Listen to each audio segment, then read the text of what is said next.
Aprovechar este espacio para traer como varios de los estudios que se han hecho más recientemente. No voy a hablar de los más viejos, sino de unos más recientes. Pero sobre todo el enfoque que voy a hacer es que sea práctico, que podamos coger como las enseñanzas de esos estudios y llevarlos a los pacientes el día de mañana a la consulta que vengan en el próximo paciente. Entonces los estudios que vamos a ver hoy, como se dan cuenta, son como de hace unos 10 años, eh, más o menos. Otra cosa que tienen en común es que son todos como de origen o su fuente o la mayoría de los investigadores son ingleses. Y es que resulta que en Inglaterra, como que los médicos se volvieron, en glaucoma por lo menos, los que están generando los estudios más nuevos, mejores, y nos están poniendo como esas pautas de tratamiento ahora. Y los americanos se han quedado un poco atrás en eso, que eran los que hicieron los grandes estudios hace 20 y 25 años.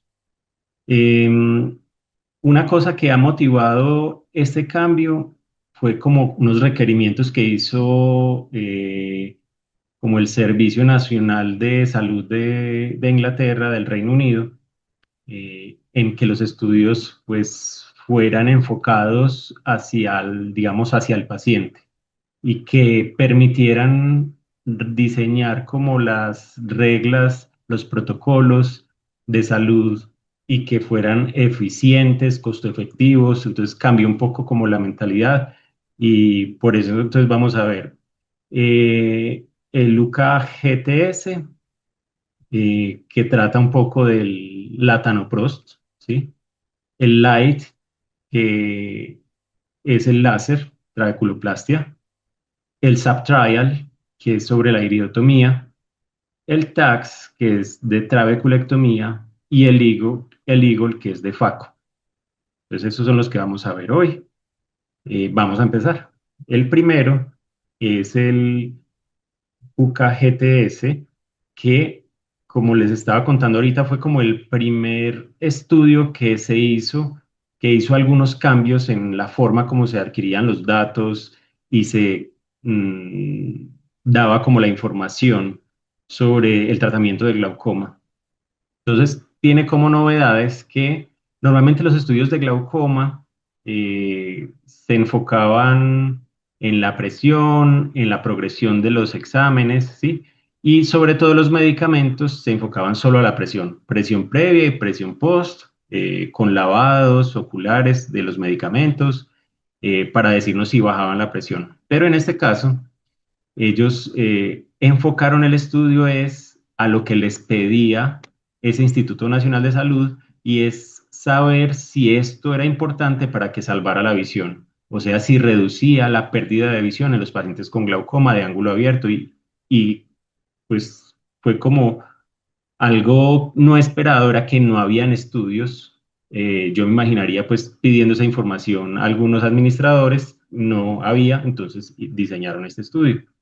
Es un estudio en el que se incluyeron pacientes con glaucoma de ángulo abierto, que es lo que vamos a ver en los primeros estudios, que eso es importante, sobre todo que no fueran glaucomas avanzados y que fuera el tratamiento inicial. Recién se diagnosticaba el glaucoma primario de ángulo abierto, entonces ¿con qué vamos a empezar?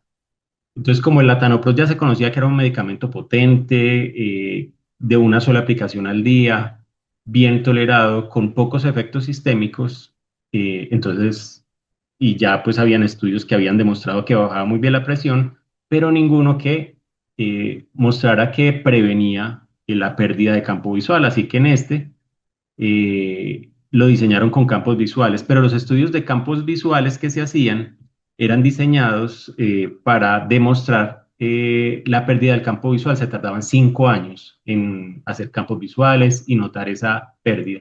Entonces ellos diseñaron una forma novedosa, y es el tiempo que se tarda el paciente en tener ese cambio en el campo visual, en deteriorarse. Entonces ahí vino como esa forma de acortar esos tiempos, porque decían, si sale un medicamento nuevo, se va a demorar 5 o 10 años en salir, porque todo ese proceso de demostrar que salve la visión es muy demorado. Entonces, hicieron esa forma de evaluar el resultado. Eh, y el final del estudio, pues sí, demuestra obviamente una cosa que era muy esperable, que el latanoprost versus el placebo protegía con un hazard ratio de 0,44, que era muy potente. También se midió la presión y se ve cómo baja la presión. Entonces, eh, de este estudio podemos ver esta gráfica de los campos visuales, como en la línea roja el placebo, los pacientes empezaban a progresar después de 6 meses, un año, 18 meses, 24 meses, e incluso ya en 2 años se pudo demostrar cómo había una diferencia importante en salvar la visión, ¿cierto? En solo 2 años, en vez de hacer un estudio de 5 años para demostrar eso. Entonces, digamos que se cumplió la meta de demostrar que era un medicamento que servía, que tenía bajo riesgo, que bajaba la presión, ¿cierto? ¿Cuánto bajaba la presión? Hasta 4 milímetros de mercurio, comparado pues como con los pacientes que en este caso no tenían presiones muy altas, si se fijan estaban alrededor de 20, y el promedio fue entre 15 y 16, ¿sí? Que es más o menos lo que uno ve en la práctica clínica. Pero estuvo demostrado la reducción de la progresión en el campo visual y la reducción de la presión. Entonces, ¿qué nos deja este estudio? Que nos dio la evidencia más alta para el uso de las prostaglandinas como el latanoprost para el tratamiento inicial de los pacientes recién diagnosticados de glaucoma primario de ángulo abierto. Y esto hizo que se incluyera como el tratamiento de primera línea en ese momento en muchas de las guías que tenemos ahora, en las guías americanas, las guías europeas, como tratamiento inicial. Bueno, entonces vamos a cambiar ya un poco de tema, porque esos pacientes vemos que ahora al inicio estamos hablando ya de que cuando un paciente con glaucoma de ángulo abierto recién se diagnostica, de pronto es bueno hacerle una trabeculoplastia láser. ¿Y qué estudio nos respaldó esto? El Light Trial. Entonces, en este lo que se hizo fue trabeculoplastia selectiva con gotas como tratamiento de primera línea, ¿cierto? Ahí estábamos antes usando de primera línea medicamentos, y ahora íbamos a demostrar que la trabeculoplastia láser, que se venía usando unos años atrás, era tan buena como las gotas, ¿cierto? Pero vean lo que yo les estaba contando sobre esa forma o esa intención de hacer los estudios, que el resultado primario del estudio lo que buscaba era evaluar la calidad de vida de los pacientes, ¿sí? O sea, este estudio quería demostrar era que si la calidad de vida era mejor o igual. Y sí, también tenían como resultados secundarios, incluso los tres primeros resultados también eran cuestionarios de calidad de vida. También el costo de efectividad, las complicaciones que tenían o no, y la efectividad clínica. Entonces, lo que hicieron fue pacientes mayores sin daños avanzados, ¿cierto? Miren que aquí en los campos visuales no estamos hablando de daños avanzados. Y los pacientes se aleatorizaron a gotas o a láser, que ya les voy a mostrar ese láser cómo se hizo. En el lado de las gotas lo que hicieron es coger los pacientes, aplicarles como las guías de tratamiento, que hay unas guías canadienses pues que ya existían en ese momento, y de cómo se escalaba ese tratamiento. Primero una gota, luego dos, luego tres medicamentos, y en qué momentos, ¿sí? En esas guías pues digamos que estaba todo muy controlado en el protocolo. Entonces, ¿qué se hacía en esa trabeculoplastia láser? Se hicieron en 360 grados siempre. Se hicieron en promedio 100 aplicaciones, se usaba el lente latina, que es como el clásico para la trabeculoplastia, y se hacían incrementos de láser hasta que la mitad de las veces se vieran burbujas, o en casi todas. En la práctica es más o menos el 75% de las veces, y el tamaño de las burbujas es importante. Ahí estamos viendo cómo ese tamaño es muy pequeño, la burbuja de champaña. Cuando ese tamaño se vuelve muy grande, de pronto estamos sobretratando. Entonces, se hacía esto y luego se dejaban en el posoperatorio AINES, ¿sí? Que en Inglaterra utilizaron el Acular para eso. Entonces, ahí vemos cómo ese protocolo que siempre se pensaba que si 180, 360, ellos de una vez, por lo que habían encontrado en los estudios hasta ese momento, hicieron láser en 360 grados. ¿Y cuáles fueron los resultados? A 3 años, el 78% de los pacientes alcanzaban el target. Como eran unos protocolos, se establecía una presión objetivo desde antes y 78% de los pacientes lo alcanzaron. Pero además, casi todos, 74%, alcanzaban esa meta de presión, pero incluso sin gotas, que eso pues fue muy bueno. Y en cuanto a la seguridad, de 776 pacientes, solo uno hizo un pico hipertensivo significativo que necesitara tratamiento. Entonces, demostró también que es un láser seguro.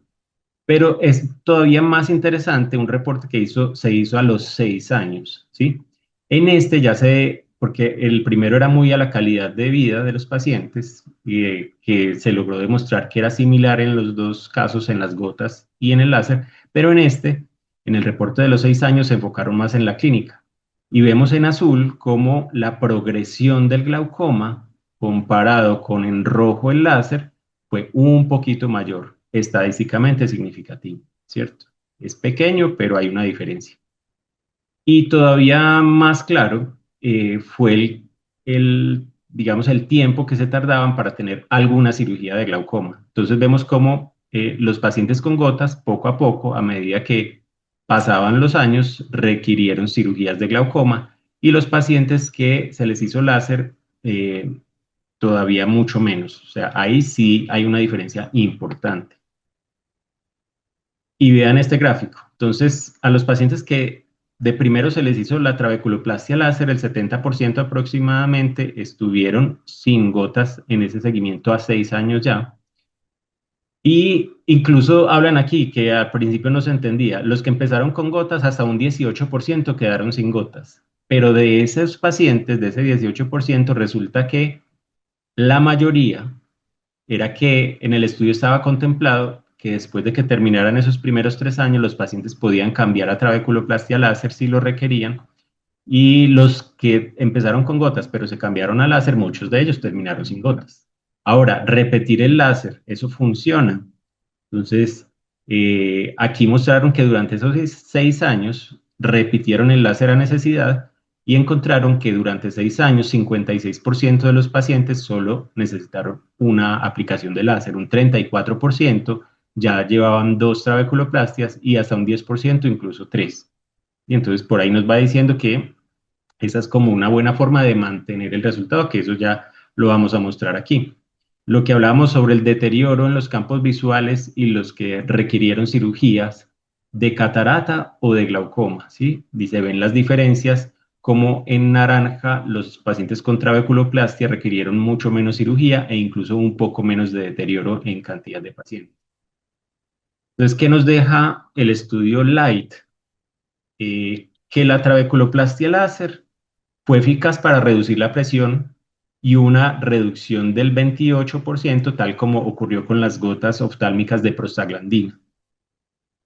Y que además se puede repetir una vez que desaparezca el efecto inicial, que en promedio puede ser de 3 a 5 años. Pero que tenemos que tener en cuenta que a largo plazo, digamos que progresaron menos en los campos visuales y necesitaron menos cirugías de glaucoma a largo plazo. Entonces eso nos pone la trabeculoplastia láser al lado como primer tratamiento. O sea, estamos viendo un paciente, recién diagnosticamos un glaucoma primario de ángulo abierto y al lado de las gotas podemos considerar la trabeculoplastia láser, ¿sí? Porque estamos viendo que es tan efectivo e incluso podría tener unos beneficios. En la calidad de vida es muy parecido. Entonces nos pone a nosotros a escoger y la recomendación es que lo hagan con el paciente, cuál de los dos van a tomar como el camino pues a seguir en el tratamiento. Aquí la gráfica de otro estudio, este no es el LIGHT, pero para mostrarles cómo en las repeticiones se logra mantener la sobrevida del láser, o sea, la efectividad se mantiene mejor cuando se está repitiendo el láser. Entonces digamos que es algo esperable, esa reducción del efecto y el aumento de la presión a medida que pasa el tiempo. Probablemente en el primer año no tanto, pero cuando nos acercamos al tercer año, casi el 40% de los pacientes ya están más o menos necesitando una segunda aplicación. Y esto pues es algo nuevo, un aparato que le compró Alcon a Belkin. Resulta que, como estamos viendo, la trabeculoplastia láser puede usarse como primer tratamiento en muchos pacientes de glaucoma, ¿sí? Y eso aumenta el volumen del láser de la trabeculoplastia. Esta compañía sacó este aparato que lo que hace es un láser que es transescleral. Entonces al paciente no se le pone lente de gonioscopia, el láser actúa a través de la esclera, escaneando pues como el contorno de la córnea y aplica el láser, ¿sí? Ese láser que nosotros hacemos paso a paso como vimos ahorita en el video anterior, esto lo aplica en 2 segundos, menos de 2 segundos. Entonces ahí estamos viendo pacientes en los que se les está aplicando el láser, literal, ese es el tiempo real que se tarda de 2 segundos en aplicarse. Incluso está diseñado para hacerse de pie, porque se tarda más el paciente en sentarse y levantarse, y esto pues está pensado como en una clínica de más volumen, donde los médicos no van a necesitar lentes de gonioscopia. Eh, Dicen que molesta un poquito, entonces el anestésico probablemente sí se necesite, pero el volumen y la rapidez se gana pues como con este aparato, que ya lo tiene Alcon, todavía no en Colombia, pero vamos a ver como un cambio en eso y de pronto en la forma como hacemos esto. Este fue el estudio con el que se aprobó el láser, de todas maneras es de la compañía, en donde vemos cómo la trabeculoplastia láser directa reduce la presión, eh, digamos, un poco menos de lo que reduce la trabeculoplastia láser convencional. Ellos dicen que cuando hicieron washout hubo pues un cambio similar de la presión a los 12 años. Veremos en el futuro cuando ya se muestren más evidencias. Bueno, pero entonces estamos hablando hasta ahora de glaucomas iniciales, cómo vamos a empezar el tratamiento con latanoprost, con trabeculoplastia láser, pero ¿qué vamos a hacer cuando recién vemos un paciente de glaucoma, pero ya con daños avanzados? ¿Sí? Entonces se diseñó el TACS. En el TACS lo que se hizo era como comprobar una cosa que no se había demostrado pues claramente, eh, y sobre todo recientemente, en donde con los nuevos medicamentos se comparara la trabeculectomía versus empezar con el tratamiento médico y el escalamiento de gotas como se suele hacer en las guías como clásicas de glaucoma. Entonces este fue un estudio multicéntrico en 27 lugares en Inglaterra. Se incluyeron entonces 227 participantes a trabeculectomía, 226 a gotas. Los resultados, como hemos visto, primero la calidad de vida, luego la presión, que no empeoraran los campos visuales, ¿cierto? El número de gotas que se usaban. Y los resultados, pues, mostraron que no encontraron diferencias en la calidad de vida. La presión, como es de esperar, en la trabeculectomía era menor. Y en los campos visuales no encontraron como cambios significativos entre los dos.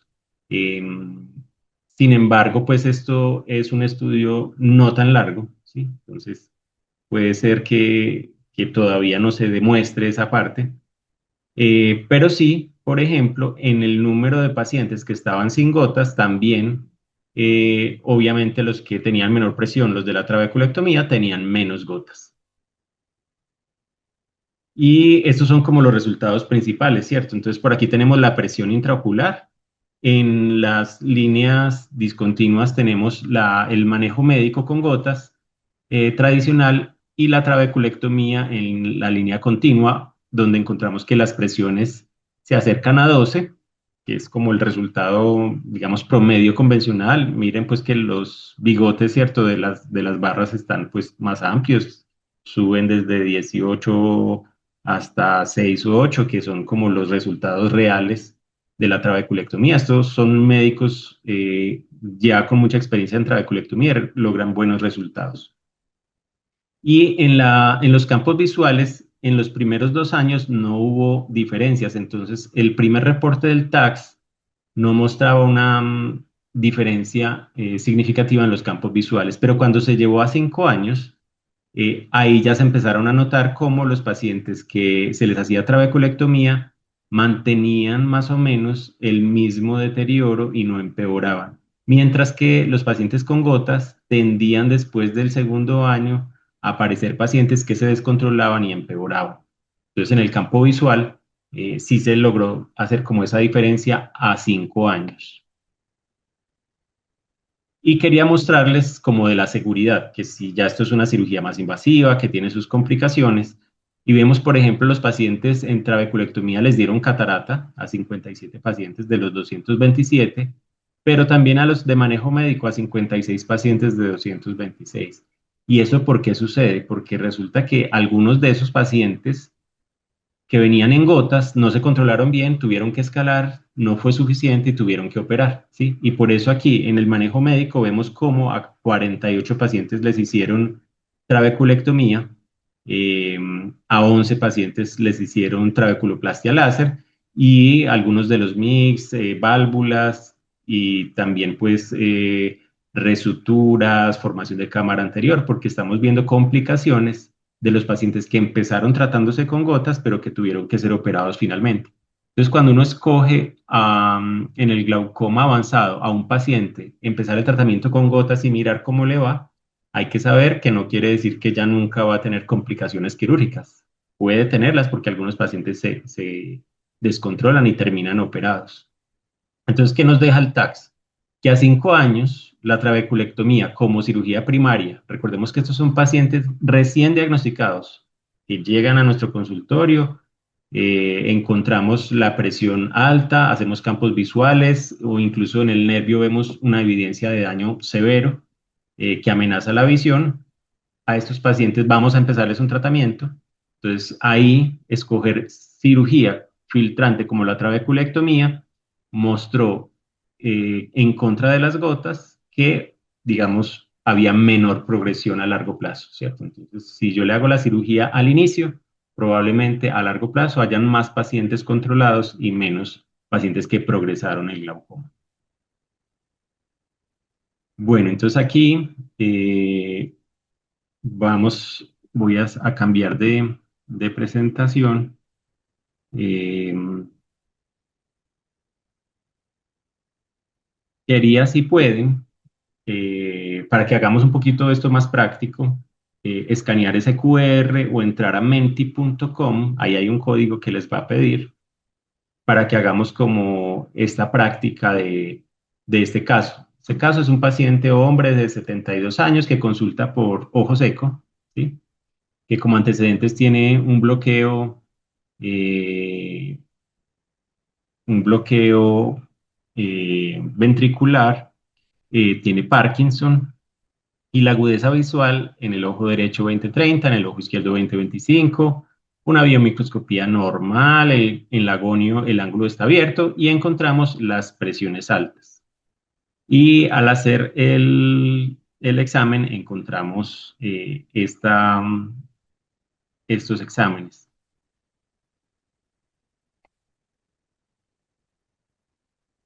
Entonces, bueno, la idea es como que, digamos, a este paciente con esta cantidad de daños, vamos a escoger hacerle una filtrante, una trabeculoplastia o empezar con las gotas, ¿sí? Em, entonces, bueno, ahí estamos viendo ya un poco las respuestas. Muchos de ustedes por la trabeculoplastia. Eso está muy bien, ya como que van cambiando allí. Bueno, entonces vamos a dejar esta en pausa y volvamos a la presentación.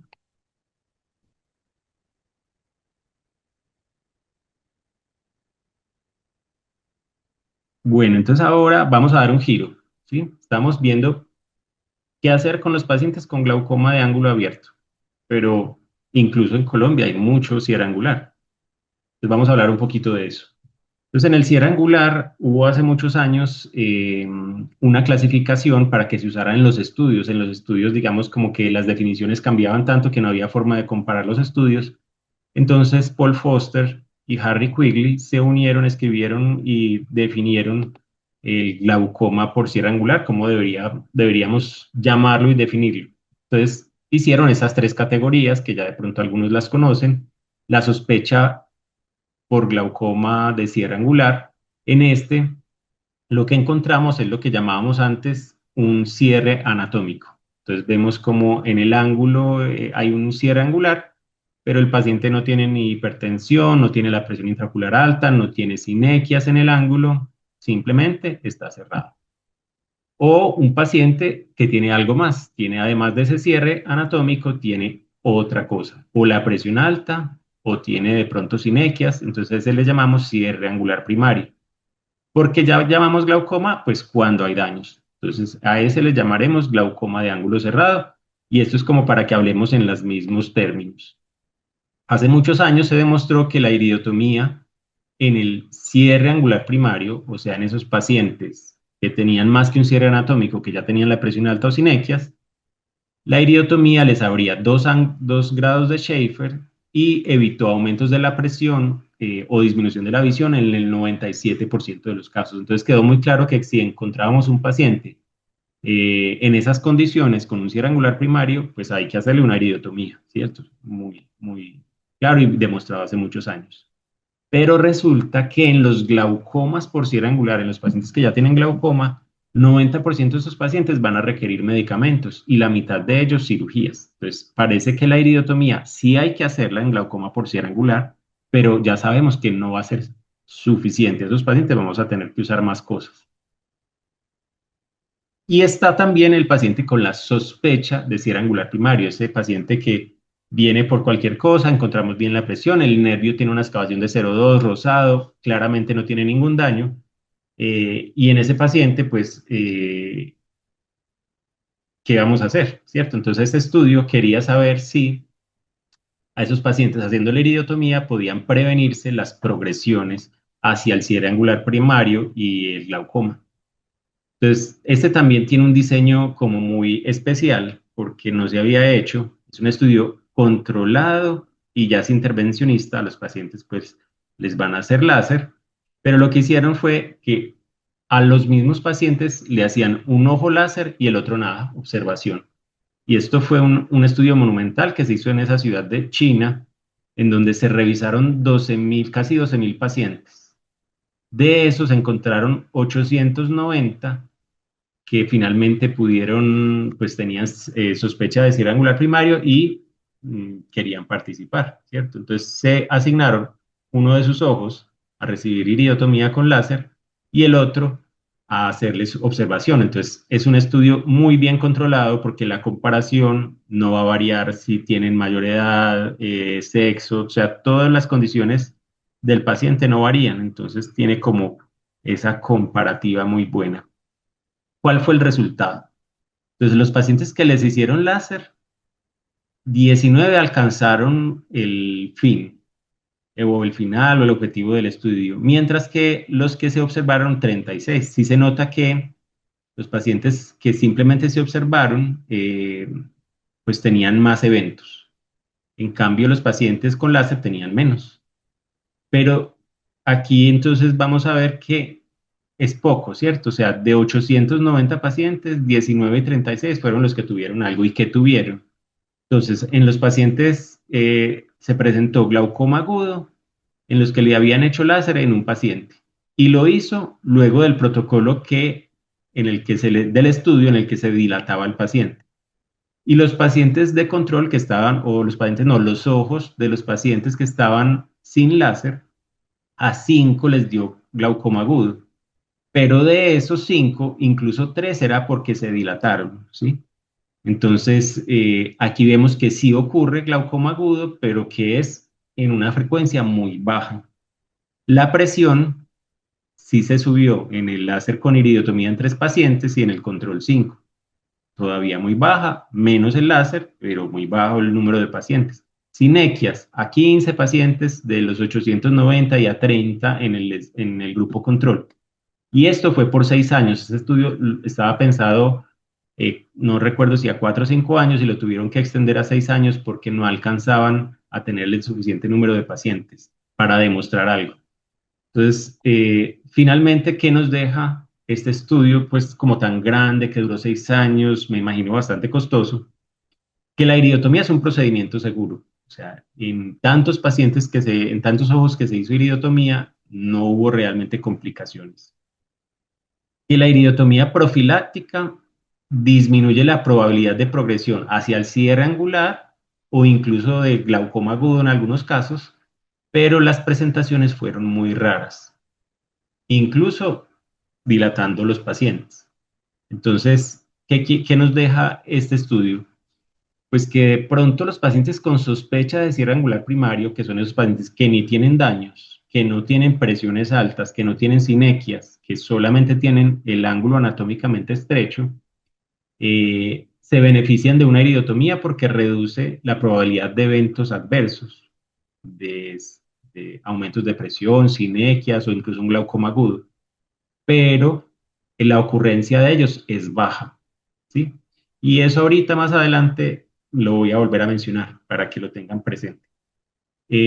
Ahora, ¿cuál es la recomendación de nosotros? La iridotomía es un procedimiento seguro. Yo digo que si un paciente que pasa por las manos de un oftalmólogo se detecta que hay sospecha de cierre angular primario, me parece que está bien que se haga una iridotomía láser y prevenir esos eventos, así sean pocos.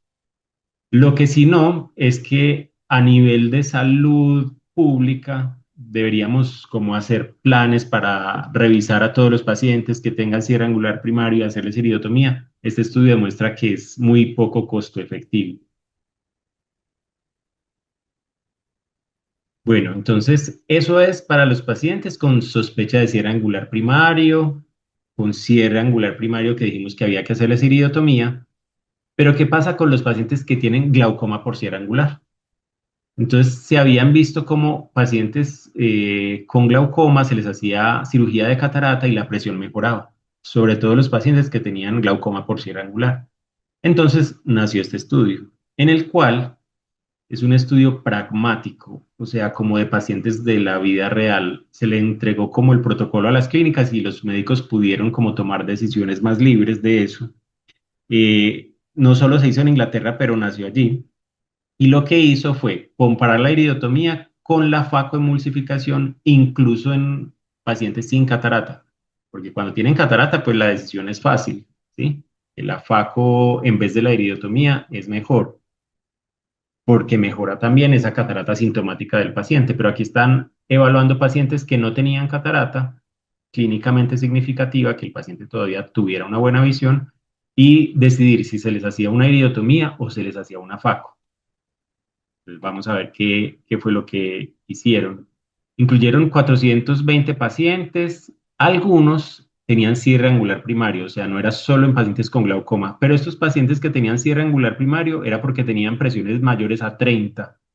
Y se ha visto que los pacientes que tienen presiones mayores a 30, el 80% en menos de 2 años tienen daños, o sea, es como que los de cierre angular primario, pero que ya están a punto de hacer glaucoma. Entonces, digamos que como para más claridad, yo siempre recomiendo pensar en esto como en el glaucoma por cierre angular. Sí, de pronto los pacientes con cierre angular primario sí, pero que tienen presiones muy altas. Y les hicieron entonces una de esas dos. La presión que se trataron como objetivo es que estuviera entre 15 y 20 según el grado del daño. Tenían como un protocolo para determinar esa presión target.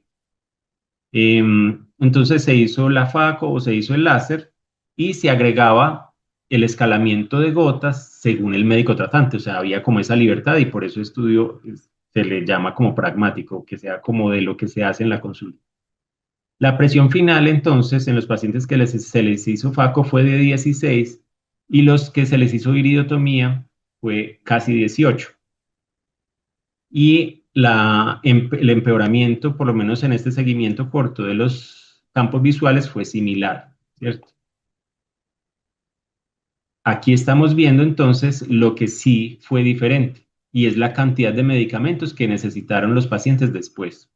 Los pacientes con FACO, el 60% de los pacientes no necesitó medicamentos después de esa intervención.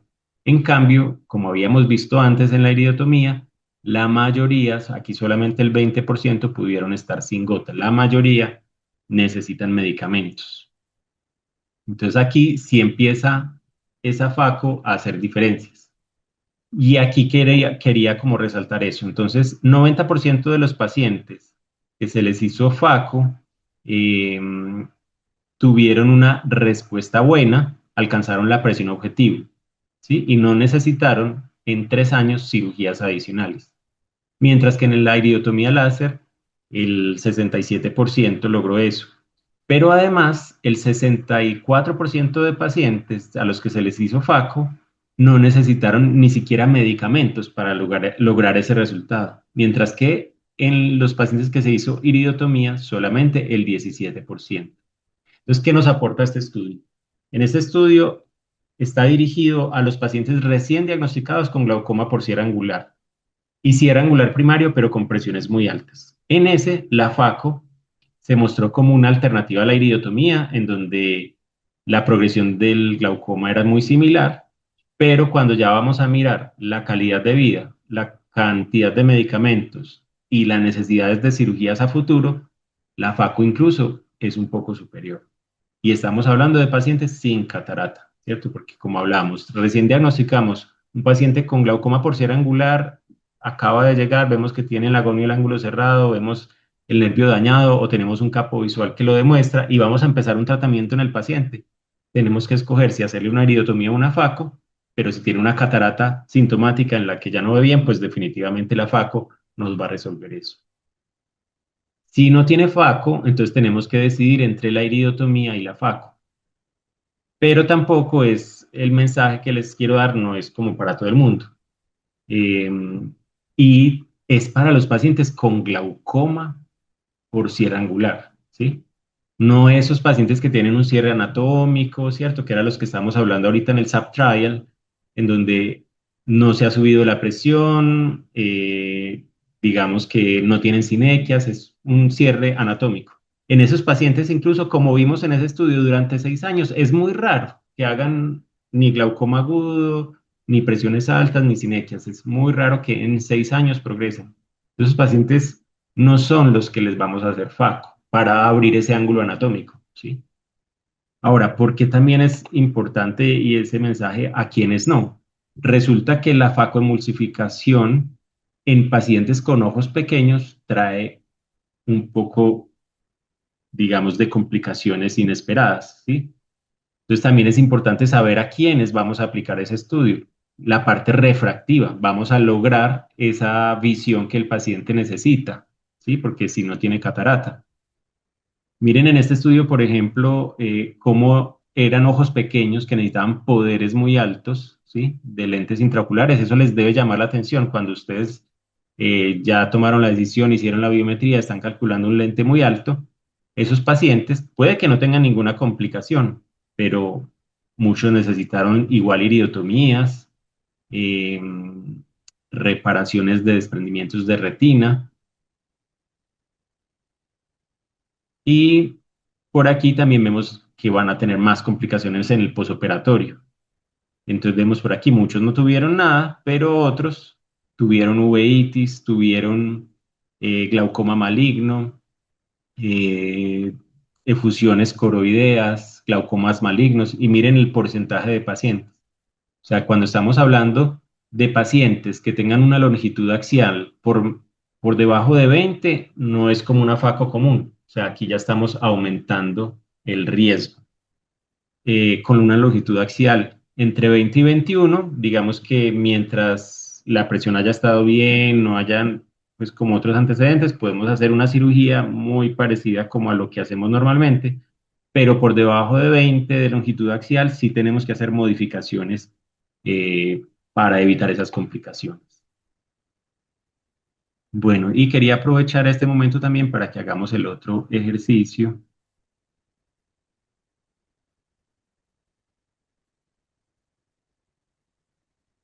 Entonces vamos a ver este otro caso. Aquí vamos a mezclar un poquito lo que habíamos visto antes. Entonces, esta es una paciente mujer de 69 años, vino porque le habían ya diagnosticado al parecer un glaucoma, operada de la SIC en el ojo izquierdo, con unas agudezas visuales que con corrección lograba 20/30, pero vean cómo es hipermétrope. No tenía casi esclerosis, una esclerosis nuclear de 1, la presión en 22/26. Vemos ahí la gonioscopia, el ángulo abierto. Mm, vemos esa tomografía con esos adelgazamientos severos y un defecto campimétrico que afecta la parte central de la visión. Entonces aquí estamos ya viendo eh, una paciente con daños avanzados.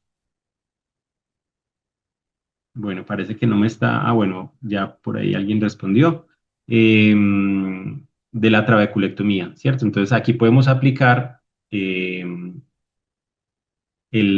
estudio de trabeculectomía versus iniciar con medicamentos. Una paciente que recién se diagnostica, que desde el inicio tiene daños avanzados, y sabemos que la trabeculectomía a largo plazo va a tener menor progresión del glaucoma en los campos visuales. Bueno, vamos a ver si creo que tengo otro por aquí. Sí. Este caso es el de una mujer de 47 años. Vean la edad, eso es importante. Viene para un cambio de gafas, es hipermétrope con una biomicroscopía del segmento anterior normal, la presión en 24/13. Al hacer la gonioscopia, sí tiene un cierre angular, el Schaefer pasa de 0 a 3, no se ven sinequias. Eh, entonces, digamos que esta es una paciente que en la tomografía, en el fondo de ojo, parece tener un nervio muy sano, los campos visuales fueron normales. Entonces, digamos que podemos pensar que esta paciente entra dentro de ese cierre angular primario. No es solo un cierre anatómico porque, digamos que tiene algo más, tiene la presión alta, pero tampoco tiene daños, no tiene glaucoma, entonces es un cierre angular primario. Y como habíamos hablado, pues la iridotomía es como la indicación más importante allí.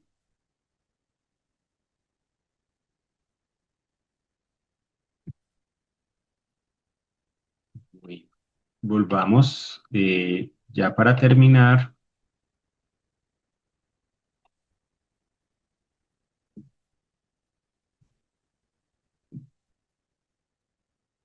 Eh, entonces, esos eran los estudios pues, que les quería mostrar, el Eagle con la FACO. Se me olvidó mencionar también que los pacientes que, digamos, los criterios de inclusión eran pacientes mayores de 50 años. En promedio, esos pacientes, si no estoy mal, tenían una edad de 64, 67 años. O sea, eran pacientes mayores. Recordemos que la FACO por debajo de los 50, pues es mejor evitarla por el riesgo de desprendimiento de retina. El estudio TAX con el glaucoma avanzado recién diagnosticado, el SAP Trial en donde se hicieron iridotomías, que no solo nos trajo como eso de que la iridotomía sirve, tiene bajo riesgo, de pronto no es necesaria en todos los pacientes, pero sobre todo nos dice que un paciente con cierre angular es muy poco probable que vaya, pues con sospecha de cierre angular, es poco probable que vaya a tener problemas en el futuro. Entonces, si hacemos iridotomía y el ángulo no abre, no tenemos que exagerar y sobretratar al paciente por eso. El light trial que nos cambió ese manejo inicial de glaucoma eh, con la trabeculoplastia láser, demostrando que es casi igual o mejor que las gotas, siendo el latanoprost como un buen manejo inicial. Y quería, pues, mencionarles antes de terminar, como se dan cuenta, no hablando de mix, que es como todo lo que tenemos en los últimos años en glaucoma, pero quería, porque no hay un estudio grande que nos diga qué hacer con los mix todavía.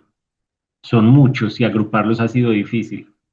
Ya se hizo entonces el año pasado este intento, en donde lo que se hizo fue una revisión sistemática y metaanálisis de lo que ellos consideraron mixed. No es tan bueno, el estudio tiene pues como algunos déficits. Ellos, por ejemplo, agruparon mixed, pero incluso aquí no están todos. Incluso hay unos que se están haciendo mucho que no están. Entonces, por ejemplo, está el GAT, que es una goniotomía con sutura. que lo dejaron en este grupo, agruparon todas las goniotomías que no eran con sutura, entonces ahí tenemos el Cahuc Dual Blade, los microganchos del Tanito, pero este, por ejemplo, solamente tenía 17 ojos, ¿sí? Entonces no, casi que ni cuenta. Están los dispositivos trabeculares, el iStent, el iDRUS que tenemos aquí en Colombia, y se compararon con solo Faco, ¿cierto? Estos fueron los resultados en donde la diferencia en presiones en todos los mix, los dispositivos angulares, las goniotomías que no eran con sutura y las que se hacían con sutura, todas bajaron más que hacer solo la Faco sola. Entonces demostraron que si baja la presión, más allá que lo que baja la Faco sola, parece que el GAT puede ser el que más baje, un poco más, no es pues una diferencia abismal, eh, y también mostraron la diferencia en medicación, que se correlaciona un poquito como con la presión, que también los pacientes reducen la medicación más allá de la FACO normal y con bajo riesgo. Entonces, realmente los riesgos que se midieron fueron las inequias, los picos de presión alta y la tasa de IFEMA.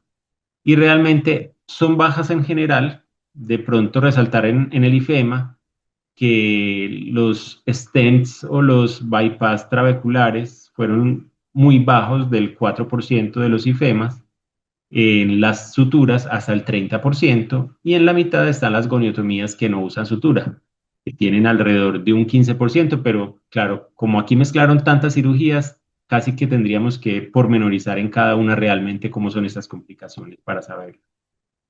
Pero lo que quería decir de este review del mix es que una cosa clara que sí demostró es que la FACO combinada con mix es beneficiosa para pacientes que tienen glaucomas primarios de ángulo abierto, que cuando se les vaya a hacer la cirugía de catarata, incluir algo microinvasivo para el glaucoma sin aumentar, digamos, el riesgo de complicaciones graves y de pérdida visual. O sea que, digamos que es algo que se puede siempre considerar en pacientes que vamos a hacer. Ahora lo que nos falta es saber cuál mix es el ideal.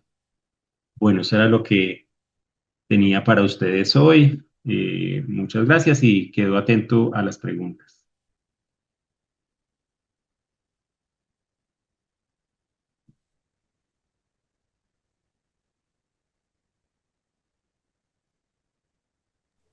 Hola, Hola. ya es que. Doc, muchas gracias por la charla. Acá nos están dejando unos mensajitos en el chat. Gracias, muy buena la charla. Excelente, José David. Excelente charla. Bueno, no, muchas gracias. Igual pues quedo pendiente si alguna otra pregunta la dejen allí y la respondemos más adelante. Súper bien, Doc. Gracias, gracias, José. Muy práctica, además. Muchas gracias, profe. Excelente. Muy Bueno, muchas claro. gracias. Hasta luego, que descansen. Doc, muchas gracias por acompañarnos. Chao.